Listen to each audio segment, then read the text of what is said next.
नमस्कार, स्वागत है आप सभी का। मैं हूं हिमांशु और आप देख रहे हैं हलचल इंडिया। बेबाक खबर तेज असर। आइए नजर डालते हैं आज की खबरों पर। शामली पुलिस ने युवती गरिमा की हत्या के सनसनीखेज मामले का खुलासा करते हुए बताया कि 29 जुलाई को डायल 112 पर मिली सूचना के बाद पुलिस ने अंतिम संस्कार के लिए ले जाए जा रहे शव को कब्जे में लेकर पोस्टमार्टम कराया। रिपोर्ट में गला दबाकर हत्या की पुष्टि हुई। जाँच में सामने आया कि मृतका का पिछले 8 सालों से हिमांशु के साथ प्रेम प्रसंग था। परिजनों द्वारा दूसरी जगह विवाह तय किए जाने और रिश्ता टूटने के बाद परिजन नाराज थे। परिजनों के अनुसार खुशहाली विहार स्थित मकान में हत्या कर शव को पैतृक गांव नो नागले ले जाकर जल्द अंतिम संस्कार की तैयारी की जा रही थी। हिमांशु की तहरीर पर थाना आदर्श मंडी में मुकदमा दर्ज कर मृतका के पिता को गिरफ्तार कर लिया गया है, जबकि अन्य आरोपी की तलाश में पुलिस लगातार दबिश दे रही है।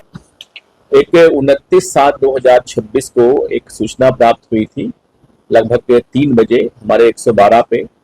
एक नोनांगली गांव है थाना झिझाना में, वहाँ लड़की गरिमा चौधरी है, इसकी एज लगभग 24-25 साल है और उसकी हत्या करके उसके माँ बाप ले गए, उसको अंतिम संस्कार करने का प्रयास कर रहे हैं। जो कॉलर था वो हिमांशु खैरवाल था और जिसका उस बच्ची से प्रेम प्रसंग लगभग 8 वर्ष से चल रहा था। और वो जो हिमांशु खैरवाल है, उससे जो मृतका लड़की है उसके भाई का दोस्त था, उनके घर पे उसका आना जाना था। बेसिकली ये दोनों आपस में शादी करना चाह रहे थे, लेकिन परिजनों ने शादी इनका न करके बल्कि लड़का इसी जनपद के गांव में इन लोगों ने उसकी तय कर दी थी। और बाद में अर्जुन जो उसका भाई हो नाराज हुआ इसके व्यवहार से, इसके अपने दोस्त के। उसका दोस्त जो खैरवाल हिमांशु था, जो उसके बहन का प्रेमी था या जो उससे शादी करना चाह रहा था, उसने वहां फोन कर दिया जहां उसकी शादी तय हुई थी।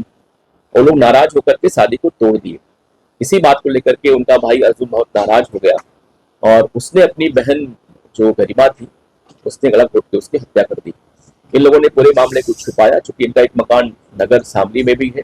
ये तत्काल डेड बॉडी को लेकर चले गए, पूरा परिजन अपने गांव नांगली में, जो देहात में गांव पड़ता है।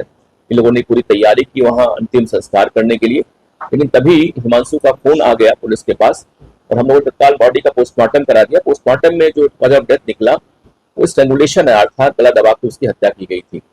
इन्हें अभी हम लोगों ने हिरासत में लिया। इनके फादर को सुधीर जी को ये पूरी बात बता रहे हैं कि चूंकि हमारी बेटी की शादी से तुड़वा दिया था, वो खुद शादी करना चाह रहा था, इसलिए उसके हम लोगों ने जानबूझ के हमारे बेटे ने हत्या की और हम लोगों ने साक्ष्य पाने के लिए गाड़ी को गांव लेके चले गए थे। तो क्या सर जो मुख्य आरोपी था अभी गिरफ्तार हो? अब अभी तो मैं, चूंकि पूरा परिजन ही घर पे था, उनके सामने हत्या हुई। सुधीर भी थे, इनकी पत्नी भी थी, इनका बेटा अर्जुन वो भी था, इनके माँ बाप भी थे। अब इनसे इंट्रोगेशन डिटेल में हम लोग करेंगे और विस्तार से, चूंकि अगर ये घटना में सम्मिलित नहीं भी है तो ये इनका दोष ये भी है कि अपने बेटे की हत्या इसे करतूत को छुपाने के लिए डेड बॉडी को लेकर अपने घर चले गए और जाके वहां अंतिम संस्कार कर रहे थे। तो मैं ये मान के चल रहा हूँ कि पूरी जो है घटनाक्रम में उनका पूरा परिवार इसमें सम्मिलित था और हम पूरे साक्ष्य के आधार पर इसमें कार्रवाई करेंगे। मुकदमा किसकी तरफ से? इसमें चूंकि हिमांशु खैरवाल है, तो उसका बच्ची का जो शादी करना चाह रहा था, मुकदमा उसने लिखवाया है 103(1) में, जो पहले 302 थी। और मैं आपको बता दूं कि वो भी वो स्टाइल हो गया है, लेकिन चूंकि अब मुकदमा लिखवा लिया मैंने उससे, अब पूरे केस में जो हमारा साक्ष्य चट रहा है तो पुलिस अपनी ओर से इसमें इकट्ठा करके इनको जेल भिजवाएगी।